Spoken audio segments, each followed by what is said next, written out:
There's an interesting group of Tua fans, we've, coined them Tuanon, who just cannot seemingly handle any criticism of Tua whatsoever.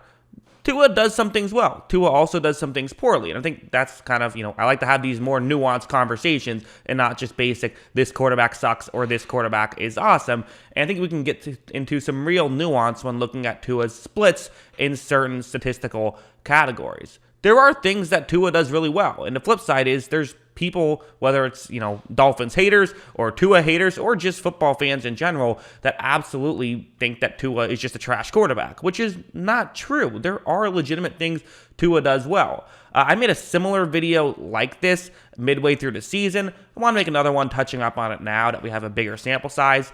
I do remember in that video, people really didn't like that I criticized Tua or brought up things that were bad about Tua, but I don't care. I'm going to talk about how I feel about Tua. There are some good things about Tua. There are some bad things about Tua. So I'm going to talk about both, and that's what we're going to do. Let's get into the just pure data. So here is the first chart, just so you know what you're looking at. So all the way over to the left, that's going to be how far down the field Tua is throwing the football. So 20 plus yards down the field, the 10 to 19 range, and then the 0 to 9 range. I cut off the behind the line of scrimmage because that feels like 99% luck to me. So I just, and basically everyone's numbers are all the same. So I just don't even worry about that. And then left to right, it's just where Tua ranked in certain positional categories. And these are going to be the main categories I use for all of these different splits and all of these charts that we talk about today. So PFF grade, you have passer rating. That's what PR stands for.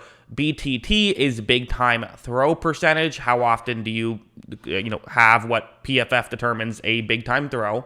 And then turnover-worthy play percentage, which is, when PFF determines you committed a turnover-worthy play. So those two stats are a bit subjective, but I kind of would rather subjective stats than objective stats in certain scenarios. A stat like turnover-worthy play percentage actually does a better job of determining which quarterbacks put the ball in harm's way or not, more so than actually looking at turnovers, because turnovers can be so fluky and so dependent on other variables. So that's why I like using those statistics. Anyways, let's get into what Tua's statistics are. One stat that I'm sure you've heard floated around is that Tua, 20 plus yards down the field, actually led the league in adjusted completion percentage last year.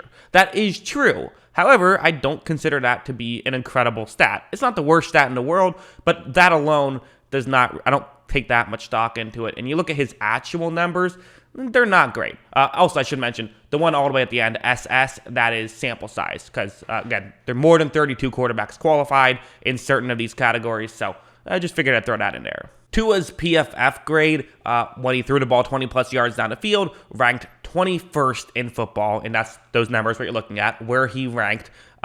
His passer rating was 27th in football, big-time throw percentage, 32nd, and then turnover-worthy play percentage was 35th worst. So basically, first would be meaning that you take care of the football really well. 37th would mean that you take care of the football horribly. He put the ball in harm's way in those scenarios, basically. In all of these stats, the lower number, the better. So 35th is very bad. But again, a bit of a smaller sample size. I think his actual turnover-worthy plays was 5 on those throws, and he didn't throw the ball 20-plus yards down the field very frequently at all. So that's worth mentioning. But still, as a whole, not horrible, but not great either. In the 10 to 19 range, it's, again, kind of similar, not the best. We're, PFF grade of 28th, passer rating of 30th, big-time throw percentage 29th, and turnover-worthy play percentage at 27th. This is with a 34-player sample size. So, again, not very good there. Although the 0 through 9 was legitimately good. 8th best Pro Football Focus grade, 11th best passer rating, best big-time throw percentage, although there's an asterisk there because he literally had one big-time throw in that 0 through 9 range, but there was only like 4 big-time throws in that 0 through 9 range all season, and he had one of them, so he was tied for first. So major asterisks there, as it's just hard to make a big-time throw that doesn't go more than 10 yards down the field. So that's why that's, a bit misleading. But hey, he got one. Give him some credit for that. And then turnover-worthy play percentage, a bit higher than you would like, but still, fine at 16th best. So his numbers, below 10 yards down the field, very good. And again, some people are going to sit here and say, oh, this is proof that Tua's noodle arm sucks. And that's certainly possible. I think some Dolphins fans will say, no, it's because our offensive line sucked, and that resulted in his numbers being worse down the field.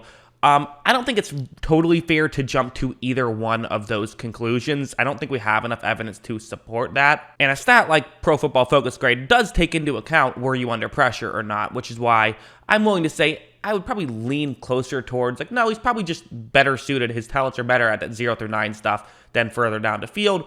But maybe with, the addition of Tyreek Hill and the addition of a better offensive line, I would suspect that down the field stuff could at least improve. This stat is also really interesting. If he's cut it off from 2.5 seconds. So how were his numbers when he got rid of the ball in less than 2.5 seconds and then more than 2.5 seconds comparative to the rest of the NFL? So when he threw it quickly, his PFF grade was good. 14th best. Passer rating was 14th best.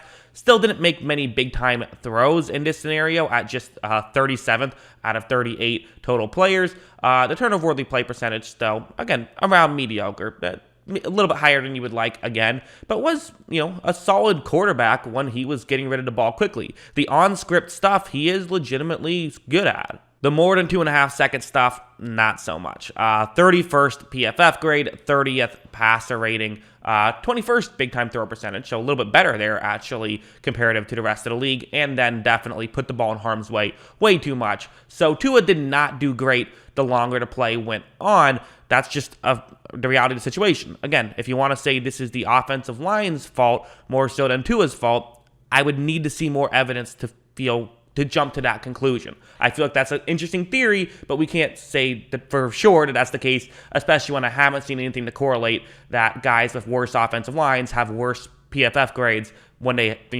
in these types of splits. I haven't seen any correlation of that. Although the one thing I will say is that for Tua, it does seem like these are the kind of things you can improve upon. When you're under pressure or when you're getting, you had the ball for more than 2.5 seconds, these are the things that you can improve upon. And in fact, looking at his splits when he's under pressure versus kept clean, to me, this is the most optimistic chart about Tua. Because again, some people just don't, I feel like I don't know what it is, but I feel like people just have different opinions on what they felt about Tua. My thought on Tua last year was he was solid at times, but had some real flaws in his game. And I think this can tell you kind of what those flaws were. So you see these splits, and again, I think that with Tua being under pressure less, you will see his overall numbers go up because look at this. He performed a lot worse when he's under pressure than kept clean. I mean, everyone performs worse when you're under pressure as opposed to kept clean, of course, but I'm saying even comparative to the rest of the league because, when guys were under pressure, his PFF grade was 33rd in the NFL. His passer rating, 32nd.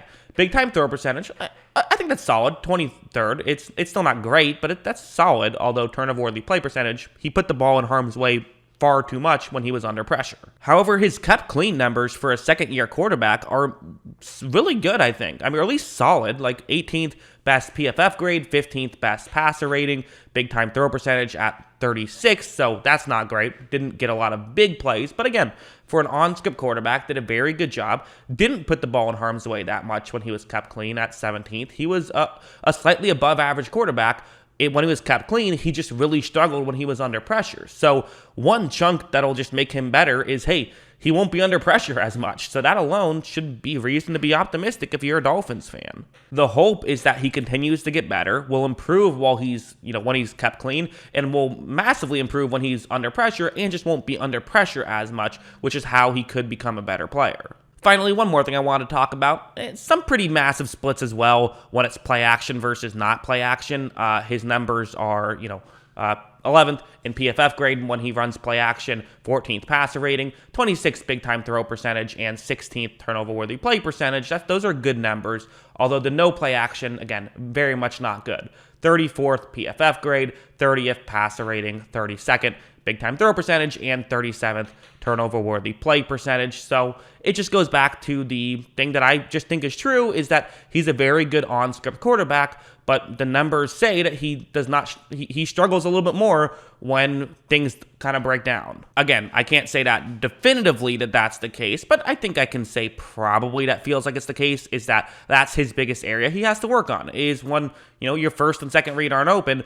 what can you do? Obviously, there's guys like Patrick Mahomes that can, scramble out and find something and throw it downfield and make things work. So that's great, but you don't even have to necessarily be Patrick Mahomes. Tom Brady, who some Dolphins fans say, hey, all the criticisms you give about Tua are true about Brady. Tom Brady is amazing. One to play that breaks down right away. Brady's stats when there's no play action. Brady's stats when he holds onto the ball for over 2.5 seconds are incredible. So you can make it work even without using your mobility or whatever. And Tua is pretty mobile. He just has to get better at that stuff. One to play, it takes a while. And the one optimistic thing I think about Tua is that is something that does tend to fluctuate a little bit. There is a decent amount of flukiness in how you perform under pressure. So the hope is that he will kind of revert to the mean a little bit with the under pressure stuff. And if he does, that could be a very good thing, as Tua could start to improve. And if he's just under pressure less, that would be a very good thing. So I do think that he will probably be better next year than he was last year.